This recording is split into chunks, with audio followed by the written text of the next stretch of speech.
Bonjour à tous, je suis très contente de vous accueillir sur ma chaîne pour faire la review d'un jeu, d'un tarot, la présentation du tarot des créatures extraordinaires de Chris Hahn. C'est un jeu qui est sorti en version anglaise il y a déjà, je pense, en tout cas 2 ans, parce que je l'avais vu, on l'avait vu à sa sortie avec une amie qui aime aussi le tarot. Mais à cette époque-là, j'avais pas mal de jeux, parce que c'est du photomontage. Hein, alors moi j'aime beaucoup le photomontage, mais je suis je vais vraiment au coup de cœur. Voilà, je trouve qu'il y a des photomontages qui m'inspirent, qui me parlent, d'autres pas. Bon, bref, voilà. Je l'avais vu et à cette époque-là, j'avais pas mal de tarots.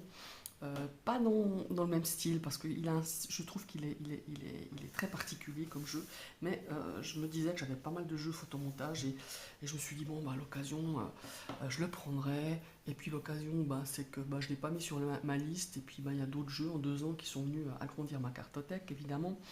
Et c'est justement mon amie qui, elle, avait acheté la version anglaise, qui me dit, il y a 2 3 semaines, me dit, mais tu sais qu'il y a la version française qui est sortie. Et effectivement, je l'avais vu passer. Et bon, c'était une période, enfin une période, c'était un moment que je regardais, j'étais tombé sur la vidéo, que j'étais pressé, je suis pas retourné dessus. Ça faisait peut-être 2 jours que j'avais vu. Et je lui dis, oui, j'ai vu, mais je me suis pas penché dessus plus que ça.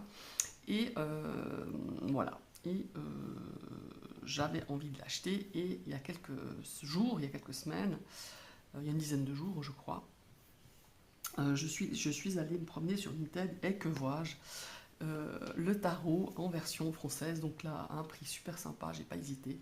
En plus la vendeuse je la connais super bien, c'est quelqu'un avec qui j'ai déjà fait des affaires, donc voilà. Et évidemment, bah, je vais vous faire une review. On l'a pas mal vu en version anglaise au début, je trouve dommage, on ne voit plus tellement ce jeu. Enfin, moi je ne l'ai pas tellement vu ces derniers temps, en tout cas dans la version anglaise. On le voit un peu plus maintenant parce que il est sorti évidemment en version française. Voilà, donc voilà.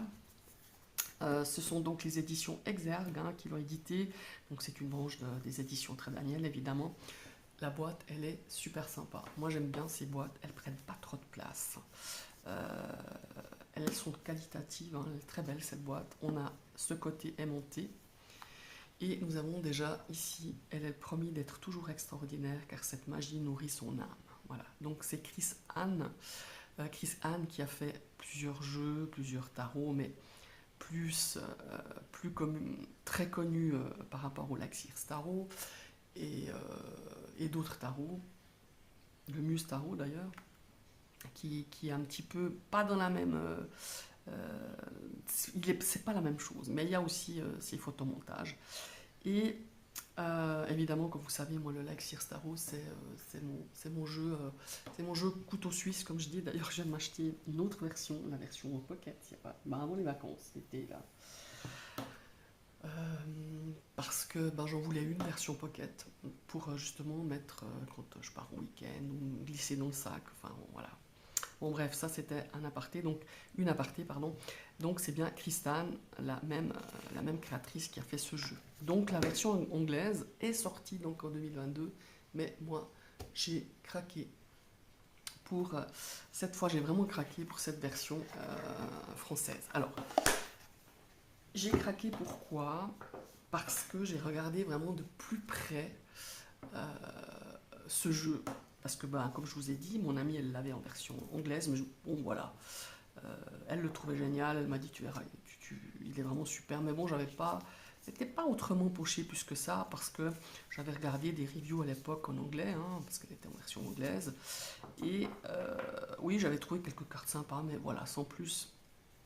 Puis là, cette amie, justement, je l'ai vue il y a quelques temps, enfin il y a quelques semaines, et elle me dit, mais tu sais, elle me dit, maintenant qu'il est en français, tu devrais le prendre, euh, parce qu'elle trouve que le guidebook est très riche, mais elle, à chaque fois, elle doit le traduire, enfin, elle est pas, voilà, elle est comme moi, elle est pas très bonne en anglais, enfin, euh, voilà, ça prend du temps de traduire certaines choses. Et elle me dit, je suis sûre que la traduction est bien faite, chez Très Daniel, enfin patati patata. Et à ce moment-là, elle me remonte les cartes.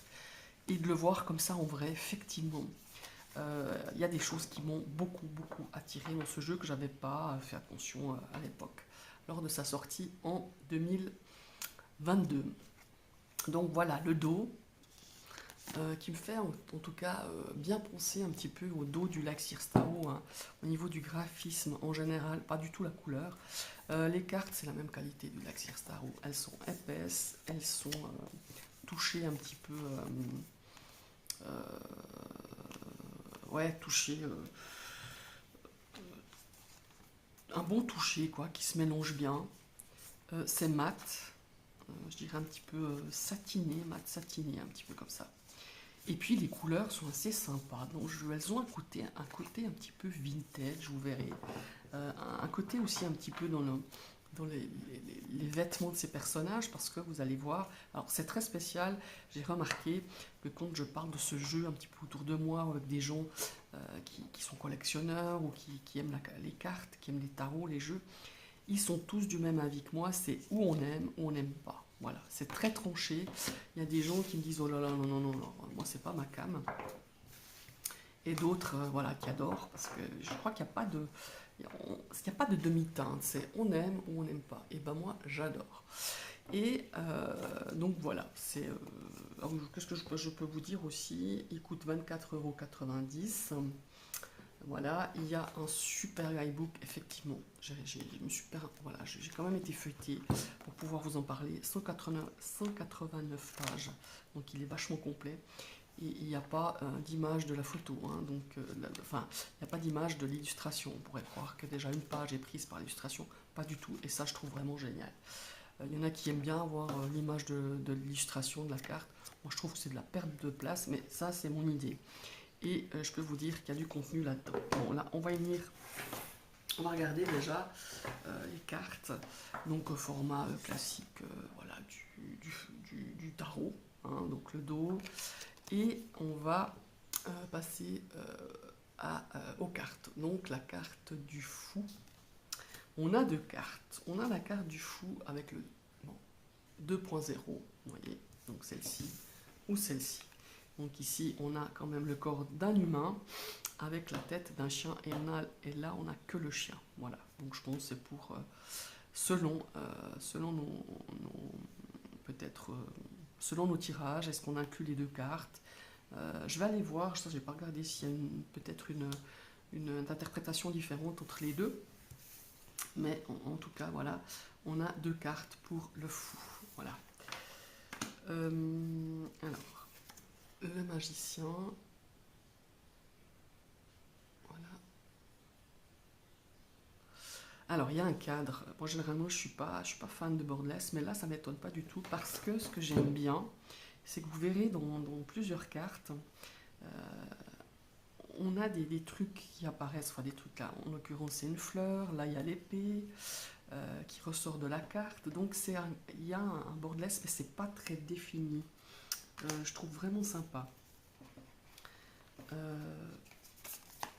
Moi, la grande prêtresse, moi je la trouve très belle. Ouais, très très belle, avec cette corneille. Vous voyez, on a ces plumes là qui dépassent, qui sortent du cadre, et ça je trouve vraiment sympa. Ça casse un petit peu le. Vous voyez, là on a des fleurs, enfin l'impératrice, je la trouve trop mignonne, quoi, je la trouve géniale. Il y a beaucoup d'humour, mais il y a beaucoup de finesse, hein, je trouve, dans les illustrations. L'empereur, c'est un morse, hein, apparemment, je crois que c'est un morse, oui, celui qui a les dents comme ça. Il est très marrant ce jeu, mais il y a une finesse. Moi, j'adore le hiérophante. Voilà, je kiffe. Je kiffe cette carte, elle est marrante, elle est. Bon, ben voilà, vous voyez, on a des symboles, on a quand même des symboles du Rider White, hein, vous n'allez pas, vous voyez, elle a ses clés autour du cou. Et puis ces petites couleurs acidulées là, j'aime beaucoup. Vous voyez, les amants, évidemment, on a ce couple d'oiseaux, les inséparables. Le chariot, mais elle est trop celle-là. Moi, elle me fait beaucoup rire. Alors, il y a des cartes qui paraissent comme ça, un petit peu tirées par les cheveux, dans le sens où c'est pas sérieux. Mais quand on va chercher dans le guidebook, eh ben, ça fait sens, quoi. Il y a vraiment Ouais, il y a vraiment une signification à toute chose. J'aime bien l'ermite, là. On a un hippopotame euh, qui nous donne un petit peu la sagesse. Je ne sais pas si c'est symboliquement dans certains pays, dans certaines cultures. Peut-être que c'est un ancien mammifère, peut-être un des plus anciens, qui nous faut penser quand même à l'ère glaciale, à l'ère du dinosaure. C'est peut-être pour ça. Mais je vous dis, j'ai encore pas tout regardé, hein, le guidebook, mais je trouve il y a vraiment des cartes intéressantes qui paraissent sur le moment un petit peu farfelues ou désuètes. Et quand on va regarder, eh ben, au plus profond, en réfléchissant un petit peu où elle a voulu en venir, eh ben, c'est tout à fait ça. C'est vraiment, c'est bien pensé, c'est finement pensé. Il y a beaucoup d'humour aussi. Vous voyez, hein, forcément, la carte du pendu, elle a mis une, ah ben, j'ai le nom en italien de cet oiseau, de la chauve-souris, voilà. En italien, c'est le pipistrello. Et tout d'un coup, ça ne me venait pas en français. La mort. On voit le papillon, là, c'est rigolo. Hein. La tempérance. C'est un guépard, hein, je pense. Ouais. Le diable. Moi, il me fume, ce diable. Je l'adore. Vraiment. Et on a la symbolique justement de l'emprise, de la manipulation. On a ce diable. Non, mais j'adore les tenues vestimentaires. J'adore les couleurs, la tour. Là, on voit les symboles, justement, qu'il y a tout qui s'écroule. Enfin, il y a tout qui se brise, qui se fond. C'est l'effondrement, hein, en fait. L'étoile. Je sais pas, qu'est-ce que c'est? C'est une loutre? Ah, peut-être, ouais. Elle est belle cette carte. La lune, bon voilà. Vous voyez, on a le symbole Rider White avec l'écrevisse. Ou le crabe, non, c'est une écrevisse. Et puis on a la lune, et forcément avec une tête de loup. Le soleil, avec un lézard. Est-ce que c'est un gecko? Non, c'est autre chose. Moi, je ne connais pas grand-chose en reptiles comme ça. En tout cas, il symbolise vraiment voilà, le soleil, la chaleur, le jugement. Vous voyez, on a des nuages. Moi, quand j'ai regardé les cartes, quand j'ai reçu le jeu, je me suis dit, ouh là là, il y a un défaut sur cette carte. Mais pas du tout. En fait, c'est voulu, je pense, que ce cadre soit que les illustrations dépassent justement ce cadre. Le monde, elle est drôle cette carte aussi. Alors, on part avec les coupes. As de coupe. Regardez le 2 de coupe. Ce couple de dauphins, j'adore. Ah, puis le 3 de couple. Mais elle est excellente. J'adore. Vraiment. Regardez. Tout est bien pensé, bien réfléchi. Les couleurs sont sympas. Mais c'est vrai que de prime abord, comme ça, j'ai remarqué, hein, j'arrive pas à les. Voilà.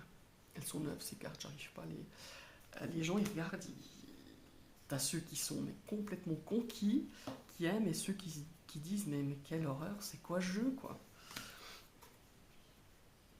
Mais moi je trouve il est très subtil, très marrant, mais enfin moi franchement, bon bah voilà, ça devait se faire comme ça. J'ai regardé ce jeu quand il est sorti en 2022, et je pense que je ne l'ai pas regardé avec attention, parce que je pense que je l'aurais acheté de toute façon en version anglaise, mais bon, ça devait se faire comme ça. Et puis là, je vous dis, je l'avais mis, je m'étais dit oui, ben, un coup je me le prendrais, et puis comme je vous dis, là en version française, et l'avoir vu chez mon ami, là, l'avoir eu en main, regarder ensemble 2-3 cartes, et je me dis, mais ce tarot, mais il est génial, quoi.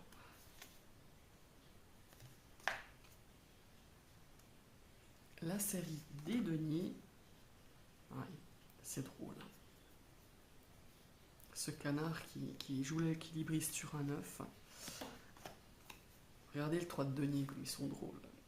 Ah, mais moi j'adore, quoi. Je kiffe trop ce jeu. 4 de denier. Alors, je viens de le recevoir, j'ai encore pas fait de tirage avec. Mais je pense que ça va être cool. Je me réjouis de faire des tirages avec. Voilà. Voilà, le 8 de denier. Je vais me dépêcher parce que je veux pas que cette vidéo dure des plombs non plus. Et parce que je veux vous montrer aussi le guidebook qui est sympa. Il a le mérite qu'on s'y penche dessus. Et moi-même, je vais regarder 2-3 trucs quand même parce que il est bien fait, il est bien structuré. En fait, on a une partie donc explicative, une partie interprétation de la carte, et on a une partie justement l'animal. Et ça, je trouve qu'il est pas mal pour travailler peut-être en développement personnel. L'animal se pose la question vis-à-vis de la carte qu'elle représente. Et je trouve vraiment sympa.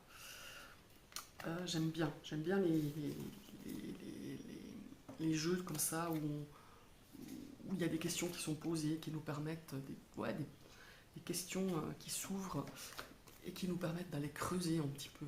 Pas seulement le fait de donner l'explication de la carte ou l'essence de la carte, mais au contraire d'aller faire un travail de journaling, de travail, d'introspection, de développement. Et je trouve que c'est vraiment sympa. Et là, elle le fait dans ce guidebook. Et franchement, j'ai trouvé hyper intéressant. J'ai regardé juste 2-3 cartes. Hein, j'ai pas... Mais je trouve que, regardez le 2 d'épée comme il est cool. Oh, le 3 d'épée. Oh. Le 4 d'épée. Ces animaux qui dorment tout le temps, là. Où est-ce qu'on dit les... Ah, j'ai perdu le nom. Ça m'a revenu.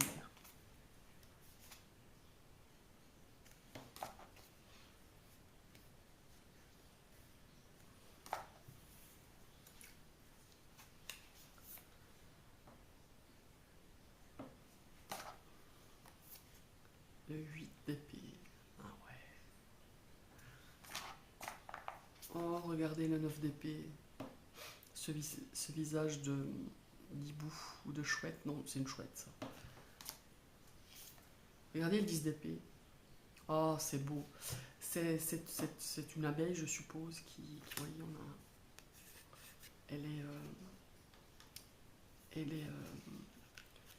on a les épées qui lui transpercent les ailes. Ouais, on a des trucs vraiment intéressants dans ce jeu. Sous cet aspect un petit peu hyper perché, je trouve, hein, les illustrations quand même, hein, et ben on a de la, c'est subtil, on a de l'humour, on a quand même de la gravité dans certaines cartes, de la, de la douceur pour certaines autres cartes. Vraiment, il est très complet et je trouve qu'elle a fait un travail incroyable. Chrisanne, ouais, on ressent des émotions aussi dans certaines cartes. Je ne sais plus les autres cartes, toutes les cartes que j'avais vues, mais tu ressens l'émotion, tu ressens l'humour, tu ressens la tristesse, la douleur, et je le trouve vraiment génial. Je vais juste vous montrer un petit peu la structure du guidebook parce que ça vaut vraiment la peine. Bon, je vous passe des présentations et des tirages parce qu'on a on a le tirage des curiosités quotidiennes, de quoi dois-je me souvenir, voilà, par exemple, une situation. On met une carte avec une situation. Et comment puis-je mieux vivre ma nature, comment la nature peut-elle m'aider, quelle action et changement dois-je considérer, voilà. Tirage du passage à l'acte, tirage de la saison des amours, bon voilà, ils sont intéressants, mais voilà. Et puis on a justement, allez, on va piocher comme ça, le 3 de bâton.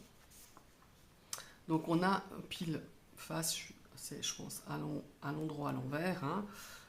Nouvelles opportunités, manifestation du fruit de son labeur, changement positif, mouvement, savourer la manifestation de son désir, prise de conscience d'un avenir exceptionnel. Donc on a les explications à l'endroit, à l'envers. On a ici l'interprétation de la créatrice et après on a le dialogue avec l'animal, en l'occurrence le 3 de bâton, c'est un cerf.